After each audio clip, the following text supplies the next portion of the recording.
we're going to start to see generative AI in the form of deep fakes and disruptions causing turmoil. We're going to see loss of jobs. We will see the first Wall Street servers hacked by AIs or the first power plants, and there will be concern that comes from that. These things are coming. The question is, will that AI be dystopian? Will it be the Terminator? Or will it be a benevolent entity supporting humanity, wanting us to be our best? It's tough to predict where things are going, but the convergence of these exponential technologies are allowing entrepreneurs to reinvent the future every single day.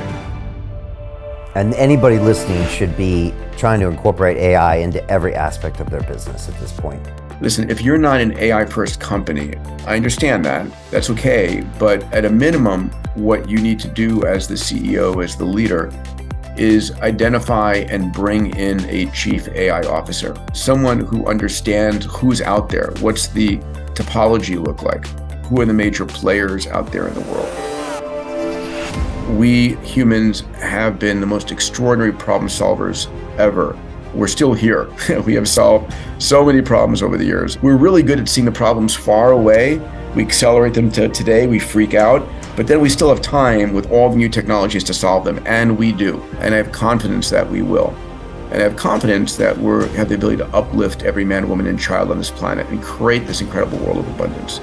So I really hope people walk away from this conversation, Brian, empowered about the future and knowing that they can make a real dent in the universe.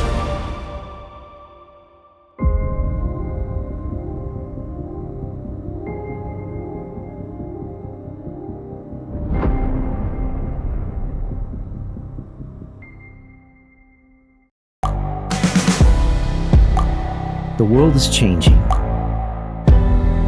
Inspiration is everywhere.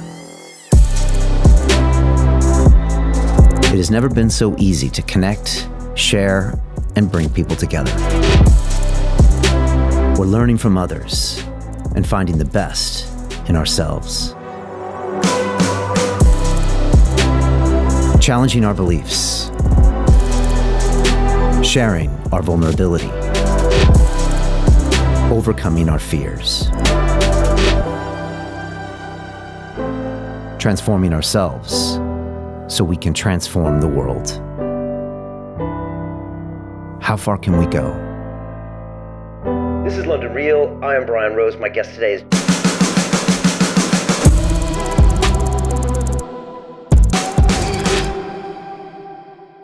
This is London Real. I am Brian Rose. My guest today is Peter Diamandis, the entrepreneur, philanthropist, author, and world-renowned speaker. You are the founder of Singularity University, the X Prize Foundation, and Bold Capital Partners, a $250 million venture fund investing in exponential technologies. You started over 20 companies, written 3 New York Times best-selling books, and were named one of the world's 50 greatest leaders by Fortune magazine. Your latest book, Exponential Organizations 2.0, the new playbook for 10x growth and impact, looks at how businesses can grow exponentially by leveraging technology, innovation, and creativity. You believe there will be 2 kinds of companies at the end of this decade, those that are fully utilizing AI and those that are out of business. Ultimately, you think AI will create an extraordinary future where our greatest dreams can come true.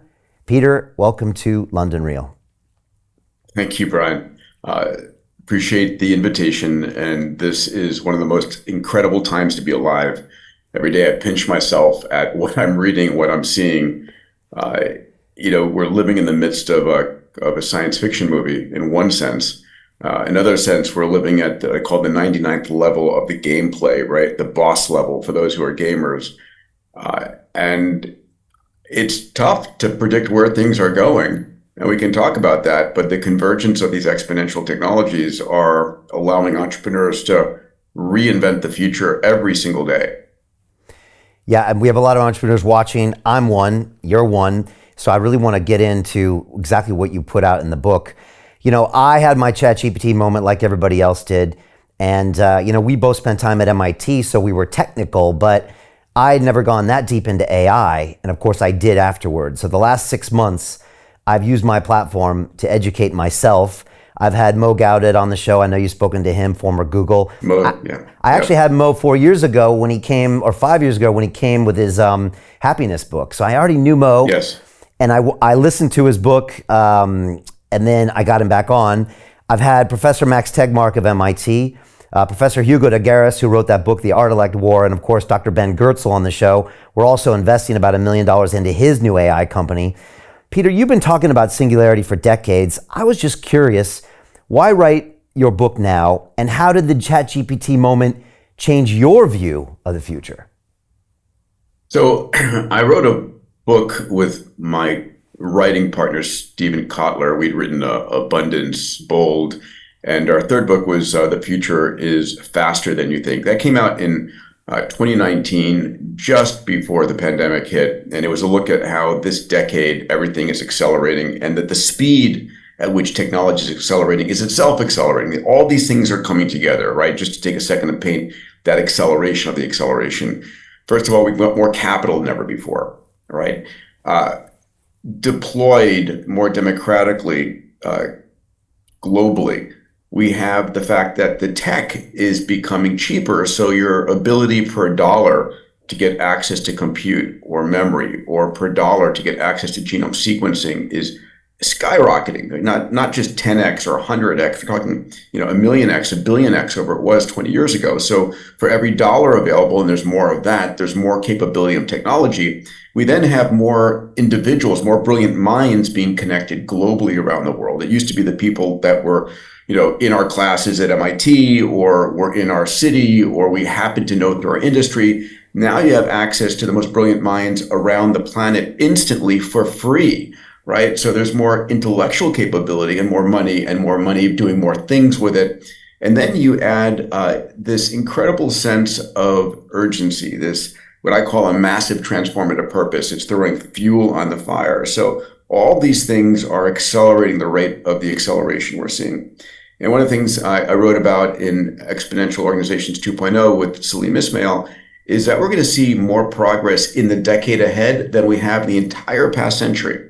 And so when you look at this incredible speed, it is blinding. And I mean, I was just, as we were just saying a few minutes before we hopped on this program, I was at MIT this past week visiting some dear friends on a new company, a new venture studio I'm creating there. And I was talking to one friend about how a new generation of technologies are coming out that will displace these generative transformer models, these these GPT models, and will be 100 or 1,000 times better than them. And then, literally not an hour goes by when another person saying, "Oh yeah, I've heard about those approaches, but this is going to blow that one out of the water." So it's this near the curve and agility and the ability to understand the fundamentals, sort of first principle thinking. That's going to be key. But we're going to see disruption after disruption after disruption. And how do you leverage that? The way I describe it, Brian, is how do you surf on top of the tsunami of change instead of getting crushed by it? So, that can either generate a sense of anxiety in people when I speak about this, or like awe and excitement, like amazing. Like I'm going to let go of that and I'm going to start on this next dream. I mean, my GPT moment probably prior to ChatGPT, but then definitely excelled by ChatGPT, was really the recognition that the Turing test had been completed and that we had just moved the goal line. In fact, another conversation I had at MIT this week was in when are we going to see AGI? And one of the guys I was there with, who's extraordinarily brilliant, has multiple PhDs. He says, "Listen, we have AGI. It came in 2020." I say, "What?" He goes, "Yeah, it came with the release of GPT-3. I'm clear about that," is his opinion. And it will become evident by 2025. So what does it mean to the world, everybody listening here, if in fact we have artificial general intelligence, right? We know there's this concept of narrow intelligence, and this is Deep Blue winning chess. This is even, even DeepMind's approaches to protein sequencing or playing Go. These are narrow AIs that are able to solve this particular problem. Artificial general intelligence is an AI that you can ask it to do anything, and it's generalized sufficiently. But the interesting thing is, okay, if in fact we have it by 2025, Ray Kurzweil, who's a dear friend, my mentor, we've started companies together, we started Singularity University together. Ray's prediction is that his prediction has been that by 2029 we'll have human level AI. And everybody used to think he's super, way ahead and optimistic. And no, it's 50 years later, 100 years later. Now people have all honed in on, yes, by 2029, we're likely to have AI. And many individuals, Elon included, are projecting, no, it's likely 2025. So regardless if it's 25 or 29, it's here, it's this decade. So what are you going to do? How are you going to prepare for it? It changes everything. I've had people on both sides, Peter, some that say, well, the Mark Andreessen viewpoint that, look, people always worry that technology replaces jobs and then it creates the jobs. And then I've had people on the other side that say, look, this is completely different. And, Goldman Sachs came out recently and said 300 million jobs are in jeopardy because of AI.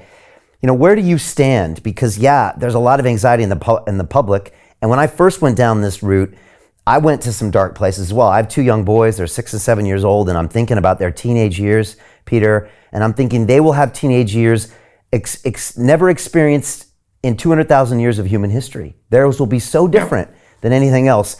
And so I obviously am emotionally involved, but what do you say about those two sides, that one say it will help us and one say it will replace us? So let's drill down. I'm a dad of two 12-year-old boys, fraternal twins. And I think about the same thing. I'm clear that their middle school and high school will not prepare them for the road ahead, and that school needs to be reinvented. So I've been spending a lot of time. I put out 2 blogs a week at Diamandis.com, and I just wrote one on the future of reinventing high school. I'll probably have to do one on the future of reinventing college if college. Sure, we're going to be changing that significantly.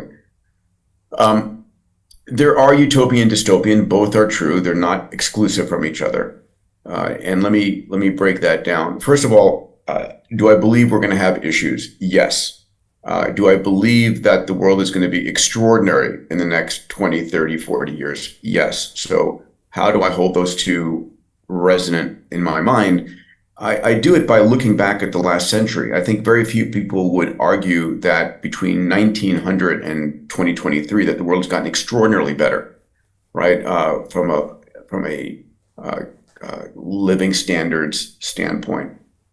But even if you believe that, during the past 123 years, I actually looked at this for my new book. I'm writing the next iteration of my first book, Abundance. Over the last 123 years, there have been 268 million deaths due to war and pestilence and famine, right? So we've had this incredible period of hardship, but yet still the world has gotten better at an extraordinary rate over the last 123 years. So are we going to have ups and downs? Are we going to have issues? Yes. Will the world get extraordinarily better in the process? Yes. So let's break AI down into 3 categories. So AI today, I would say, is incredible. It's the equivalent to that newborn child that you're cuddling and holding and is all love. And, if it's not screaming in the middle of the night, it's cuddly and fun. And we can use ChatGPT and we can use stability and stable diffusion, all those things, and have fun with them. And they're causing more upside than disruption. So that's phase 1. And I think if we were to stop development of AI today, it would be incredibly useful for the world. Still, one of the most useful tools ever. But then we're going to enter phase 2 and phase 3. Phase 2 is the next 1 to 10 years. And this is the phase during which AI starts to become disruptive. What do I mean by that? Well, we have the US elections coming up, and there's no question that in the US elections, we're going to start to see generative AI in the form of deep fakes and disruptions causing turmoil. We're going to see loss of jobs. I think the loss of jobs issue isn't going to be as big as people think. It's going to be definitely punctuating certain careers and jobs. I think we're going to have AI co-pilots. As a physician, you're not going to be diagnosing on your own. It's going to become malpractice to diagnose without having AI in the loop, and there's definitive good reasons for that. As a CEO, as a politician, as a lawyer, as an artist, as a writer, you're going to have your AI co-pilot supporting you. And we have that already to some degree. And there are going to be those jobs completely replaced by AI, but there will be upskilling opportunities. And so I think the job market will take care of itself. I think we're going to have universal basic income, right? UBI, where we tax robots, we tax the AIs that are displacing jobs, and we distribute that capital to individuals, and we allow those individuals to upskill themselves, educate themselves with that capital. There will be terrorism. We will see the first Wall Street servers hacked by AIs, or the first power plants, and there will be concern that comes from that. And we have to learn how to navigate that. It's going to be like a pandemic. And despite those negative things, the ability for AI to do the utopian things, help us once and for all enable cheap and available and plentiful, safe fusion, to allow us to slay all diseases, to extend a healthy human lifespan, to provide every child on the planet the best teacher possible. This is from the Young Ladies Illustrated's primer from Diamandis, right? Neil Stephenson's work. But an AI that knows your child's favorite color, sports car, sports team, knows what they do know, what they don't know, and provides them a personalized education like you could not buy, right? And as we enter the virtual world, and AI and VR and the metaverse combine and provide this immersive educational experience that is the best way for a human to learn from an experiential standpoint, not reading words on a page. AI is going to become your diagnostician and your surgeon, and all these things will tend towards a zero cost, right? It's a marginal cost for the best education, best health. These things are coming. Now, the third phase of AI is what we might call the artificial superintelligence, right? This is where AI now has become not 10x smarter than humans, but a billionfold smarter than humans. And what happens when we have that level of AI on the planet, and from billions to trillions, and there's no limitation. Limitation is energy and compute. But let's not go down that rabbit hole. The question is, will that AI be dystopian? Will it be the Terminator, Skynet, or will it be a benevolent entity supporting humanity, wanting us to be our best? And I think that's where the conversation is most important. I personally believe that the more intelligent a entity is, the more pro-life and pro-human life, pro-abundance it will be. I think there's no reason for AI to, crush humans, right? There's an infinite number of resources accessible. If you're a movie fan, on one end of the spectrum, there is Skynet and the Terminator. On the other end is Her, where in this movie, when the AI becomes super intelligent and basically gets bored of humans, it leaves and goes off to some other star system. And I think that's more likely. There's no reason. We are a crumb in a supermarket filled with resources in our universe, right? The Earth is a beautiful gem, but it's by no means unique in its availability of atomic matter and energy. So our job today, and these are conversations, so I do my podcast Moonshots, and I've just been like you, Mo Godat is a friend, and I love his thinking. And we're spending a lot of time together, focused on the alignment problem. And then Imad Mustak, the CEO of Stability AI, and others, we've been having this conversation. How do you ensure that AI, the super intelligent AI, is aligned with us? Mo's framework, which he writes in his incredible book, Scary Smart, is probably one of the best. He says, we are giving birth to a new species, a new intelligence in AI. And he says, imagine, and I'm sure they had this conversation on London Real, when Superman landed on planet Earth, and he landed in Kansas, and meant that Kent, was brought up by the Kent family, this family of loving individuals with good morals and ethics. He turned into a superhero. If he had landed in the Bronx in a drug lord's den, he would have probably become a supervillain. So it's your early days of learning. So as we are the parents of these generative AI models, what are we teaching these AIs? How do we give them the nutrition, the nutrients to be loving, kind, moral, ethical, super AIs that will be more the positive impact on humanity? So these are the conversations I think about all the time as a dad of 12-year-olds and as someone who's studying and writing and investing heavily in the future. Peter, I'm just kind of curious, what has surprised you about the conversations you've had in the last 3 months with people about AI, whether it's politicians or fellow MITers or business people? Maybe some things that you thought that you would agree on, and maybe some things you thought you would disagree on that didn't happen.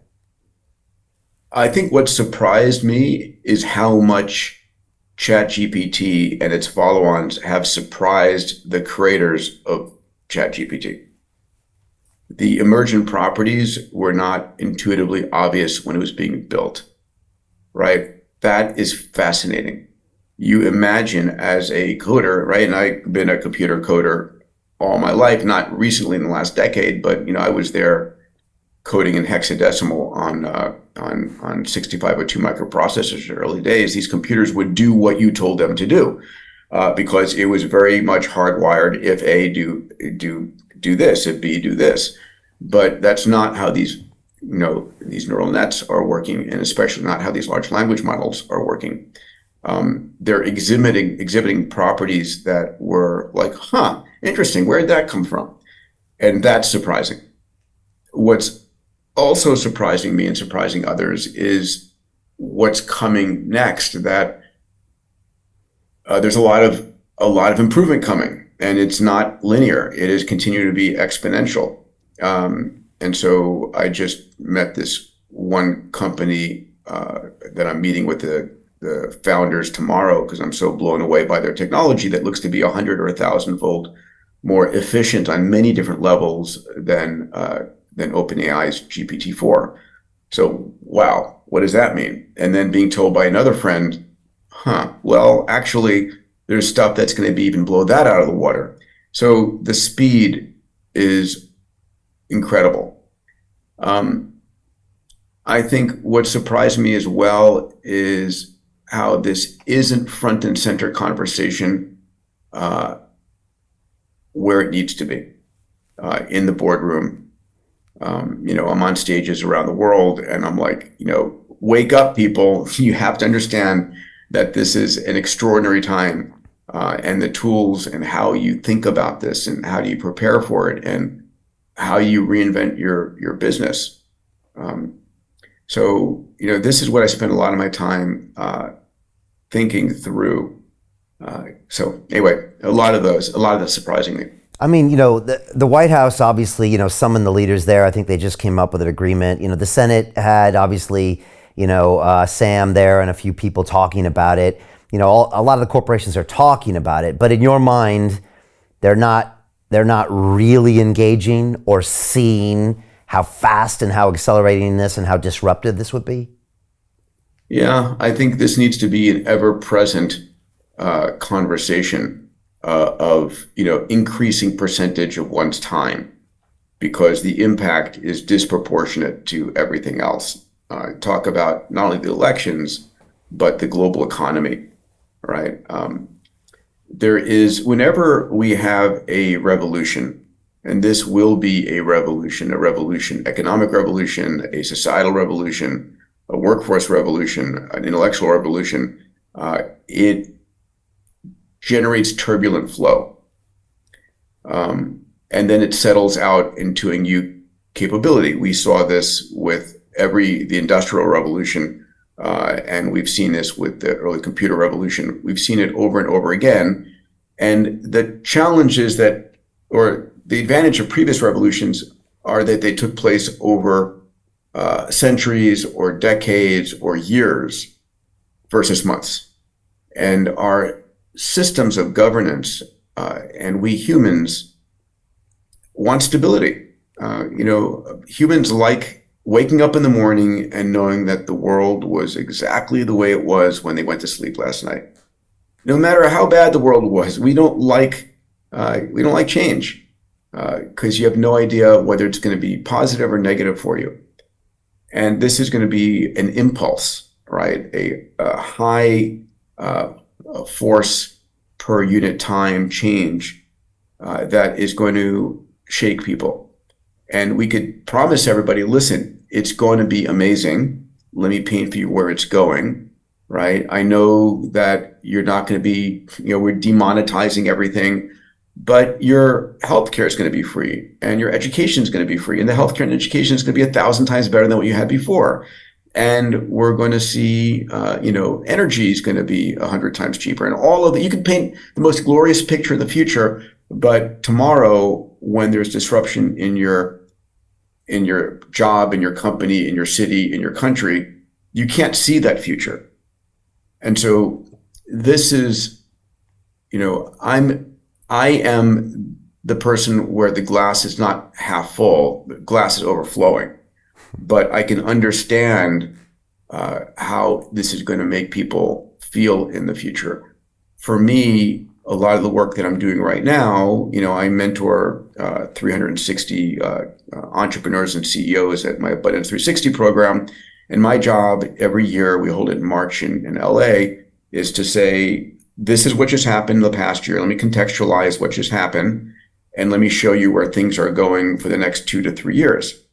And sort of give you sort of a roadmap ahead. Because if we have a roadmap, if we understand what's coming, we have a chance to get ready for it. And I started running this Abundance 360 program 11 years ago and committed to running it for 25 years because I said, I'm going to mentor and support these CEOs between now and through the singularity, right? And I can tell you that it's becoming harder and harder for me to really keep up. I am by bringing amazing people together, but so much is happening during the course of a year. And the time horizon, the predictable time horizon of what is likely to hit it used to be I had a good view of where things were going to be in 10 years, and definitely 5. And now, 3 to 5 is getting kind of shaky. Yeah, I think you said you had asked Imad, how far out can you see? And he was just like 2 years, 3 years. Yeah, exactly. There's this famous book called Who Moved My Cheese? I don't know if you've ever read it. It's a short book. I remember the title. Yeah, and it's, I need to reread it, but the summary is this: I think there's 2 mice and they go to their same place every day and there's their cheese, and then one day the cheese isn't there. And I think one mouse freaks out and spends all his time complaining that his cheese isn't there, and the other one realizes that this is going to happen regularly, and I got to get into the mindset of being able to look for new cheese, or maybe not worry about cheese anymore, or who knows, maybe get the AI to find my cheese. And it's about the mindset. And I think you said this before, Peter, that mindset, maybe that's that growth mindset, is probably the most important asset you can have going into this future. Is how you can condition your mind. Because like you said, we are going to be hit like a boxer hits someone with a 10-punch combo with all of these crazy changes. And it's going to happen probably starting daily soon. So how can people think about changing their mindset? Because that's not an easy thing to do. Yeah. Yeah, so I teach that. I mean, that's the core of what I teach at Abundance 360. I've got 3 books in production right now. One is Abundance, Scaling Abundance. It's a follow-on to my original book, Abundance, from 12 years ago, because the story has gotten so much better. And abundance is a mindset. And then there's another one on mindset mastery. And let me give for those who haven't thought about it, let me take a second here. If you ask yourself the question, what made the most extraordinary leaders on the planet successful? Whoever they are, Mahatma Gandhi, Elon Musk, Steve Jobs, name your favorite leader. And you said, okay, was it the money they had that made them successful? Was it the friends they had? Was it the tech they had? Or was it the mindset they had? And I think, on stages where I ask people, or on Twitter where I polled people, it's like 99% say, yeah, it's the mindset, right? And if you took away everything from them, but, Martin Luther King maintained his mindset, he would gain back the leading power that he had. And I think that's true. And during all of my life of mentoring under people and learning from extraordinary individuals, it is all about mindset. So if mindset is the key element, my next question to those watching and listening is, well, okay, what mindset do you have? And where did you get it? And what mindset do you need for the decade ahead? And so if you stop and ponder that question, you realize that shaping your mindset is fundamentally critical. All right, next point. What is a mindset? Well, it turns out, we've been talking about AI, and that deep learning is these neural nets in a computer instantiation on NVIDIA's chips. And you train a neural net by showing it data after data after data. If you want to train a neural net to, be able to see a mouse or cheese or a cat, you show it photos of that over and over and over again, and it starts to learn and recognize the ears, the tail, the whiskers, all of those elements, and it says, okay, that's what makes a cat, and it can then identify a cat in all its different variations. Well, we are constantly training our neural nets by the stuff that we watch, we read, who we hang out with, the conversations we have. And so, like I say, if you're watching CNN, which I call the crisis news network, 24 hours a day, you're going to be in a state of fear and scarcity and anxiety, because you're having every murder on the planet delivered to you over and over again. And in that case, you're just in a constant negative assault. And so you couldn't pay me enough money to watch the network news, or to read the newspapers. No, I want my neural net being wired by the news and information that's important to me, which are breakthroughs in science and AI and robotics and longevity and all of these fields, so that I can create within myself a set of mindsets. And the mindsets for me that are important are, first of all, a purpose-driven mindset, waking up every morning with clarity that your massive transformative purpose. And in our book, Exponential Organizations 2.0, we talk about that an MTP, a massive transformative purpose, is fundamental to every company that's really in exponential growth. Because in a world where there's an abundance of opportunities, if you try and go after everything, you're not going to succeed. But if you're clear about your MTP, you're going to focus on those opportunities aligned, and it's going to work much better. And MTP helps you attract the best talent to you. So a purpose-driven mindset with an MTP is one. An abundance mindset. An abundance mindset really is saying, hey, listen, there's nothing truly scarce. You may think it's scarce. Our brains are wired for scarcity. But, actually, technology is a force, a tool that takes whatever was scarce and makes it abundant. So we used to kill whales to get whale oil. Then we ravaged mountainsides to get coal. Now the Earth is bathed in 8,000 times more energy from the sun. And the energy isn't scarce. It's there, just not in usable form. So how do we make it a usable source? And the same is true example after example after example. And the next book, Abundance, Scaling Abundance, will tell that story. The next mindset is an exponential mindset. And it's really understanding that we're living in a world that's very different than the world our brains evolved for, which were a local and linear world. And, we're great at saying in 10 steps, I'll be there, in 20 steps, I'll be there, in 30 steps, I'm across the street. But in 30 exponential steps, you're not across the street. You've gotten 1 billion meters and you're circumvented the planet 26 times. And that's incredible. I teach a moonshot mindset, how to go 10x. Maybe that's a growth mindset in other parlance, but going 10x bigger, where the rest of the world is going 10%. And then one of my favorites, where I spend a lot of my time, is a longevity mindset, right? Having clarity that it's this decade, secondary to AI and quantum technologies coming, that we're going to learn how to extend the healthy human lifespan by an additional at least 10 years, maybe 20 or 30 years. And during that extended period, we're going to learn how to extend your life even more, right? So it's called longevity escape velocity. So longevity mindset has you really focusing on what you drink, what you eat, getting exercise, sleep, to preserve your physical instantiation to intercept these breakthroughs coming your way. And that also benefits the mind as well as... Of course. Yeah. Your body, sure. You think in the next decade we'll get that 20 years? I do. I fundamentally do. I'm getting ready to launch a major X Prize in extended health span. And I track this, I invest this. I have a $600 million fund, Bold Capital, that's investing 2/3 of it into longevity and health. And I run a longevity platinum trip every year where I go visit the top 50 scientists and researchers.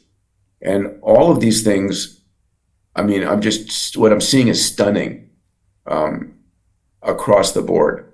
So yes, one of the things, I write about the fundamentals, and the fundamentals are still, Brian, diet. What is it? Simple. Lots of whole plants. Zero sugar, minimize your sugar. Sugar is an inflammatory agent. It's got so much, the body was never designed to get as much sugar as we have. We didn't have sugar evolving in the savannas of Africa. This thing called sugar is a relatively recent part of our diet. Sleep, 8 hours of sleep, 7 minimum, fundamental, no questioned. If evolution could got rid of it, it would have a long time ago. Exercise, number one thing you can do, and it's hard for people to budget in their time, but you got to do it. It's exercise a little bit every day, right? At least 10,000 steps. It's getting some zone 2 exercise. It's getting weight resistive training. I try and get into the gym with weights at least 3 times a week.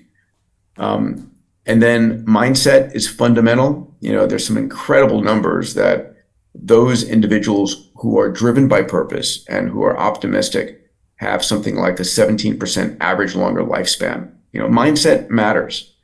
The final thing, well, there's supplements and meds, but there's, those are tuned to your genomics and tuned to your health status and what your desirements are. But the final thing is what I call not dying from something stupid. What do I mean by that? We now have the ability to upload you every year, digitally upload you.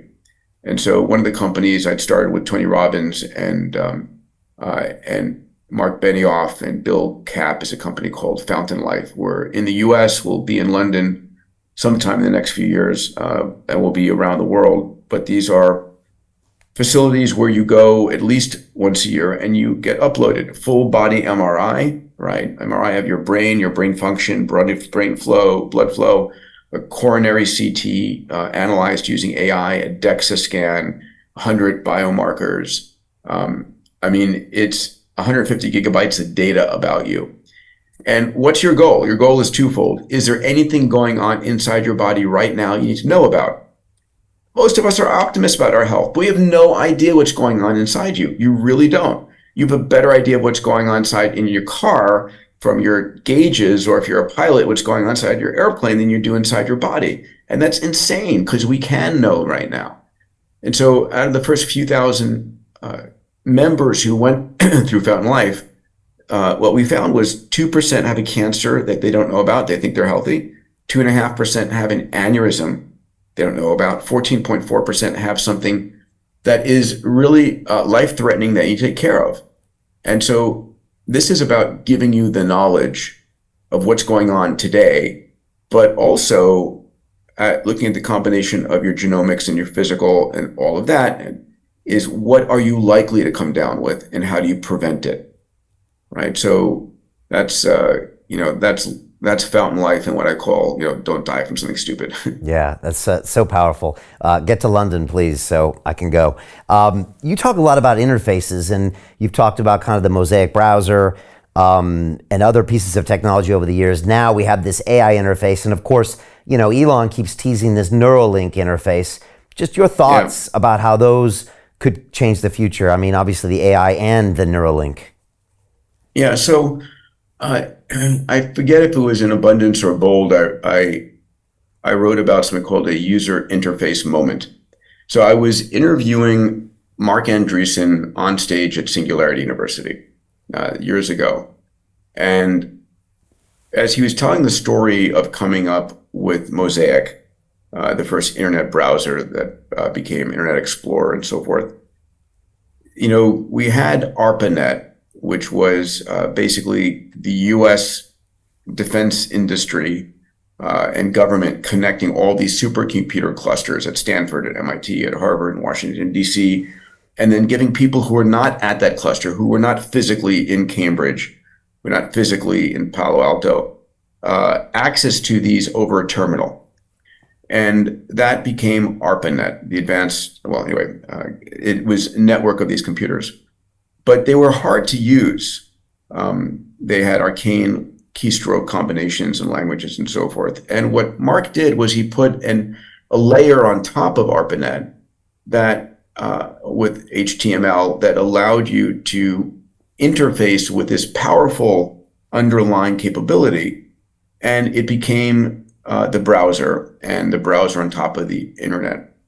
I said, that's fascinating. And the number of users went from like 10 in the first year to 100,000 next year and 10 million in the next year. It's incredible growth because it was such a powerful underlying capability, and it was intuitively easier to use, not intuitively obvious to use.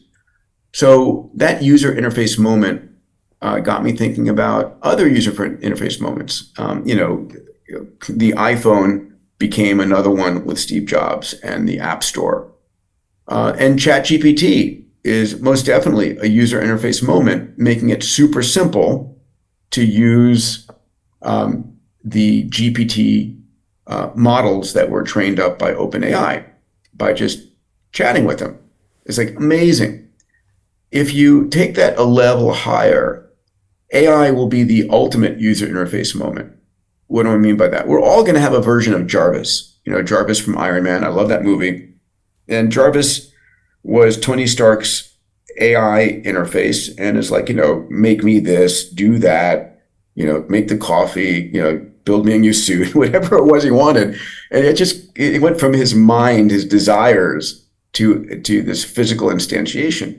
And so we're going to see that with AI. We're beginning to see it now. There are a lot of companies working on creating this human to digital world interface. And everything is about to become smart. Everything is going to have AI embedded in it, from your couch to your refrigerator to, everything. And so you're going to talk to it. It's going to be gathering data constantly. And life's about to fundamentally change. But in the end of the day, if I want to create something, right, we're seeing this now, not just from typing and seeing a paragraph created by ChatGPT or Bard. We're also typing and seeing an image that is in your mind appearing on Stable Diffusion or on any variety of image generative software. To continue watching the rest of the episode for free, visit our website londonreal.tv or click the link in the description below.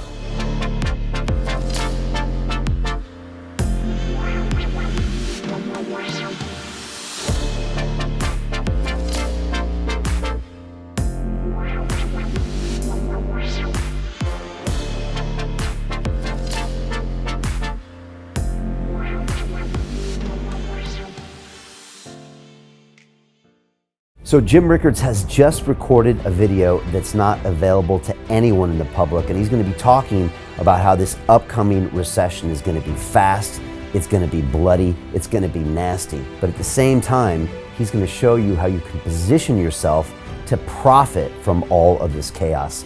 Now, we've made this video only available to our viewers. Go to londonreal.tv/Jim. Watch that immediately. I can't say enough good things about Jim Rickards. He understands the global economic system better than any guest I've ever had on London Real. His predictions are almost uncannily true, and you can learn how to profit from his vision, from his expertise, and his understanding of economics. So go to londonreal.tv/Jim or click the link below. It's an excellent, excellent look on what's going to happen in the future and how you can position yourself to profit from that.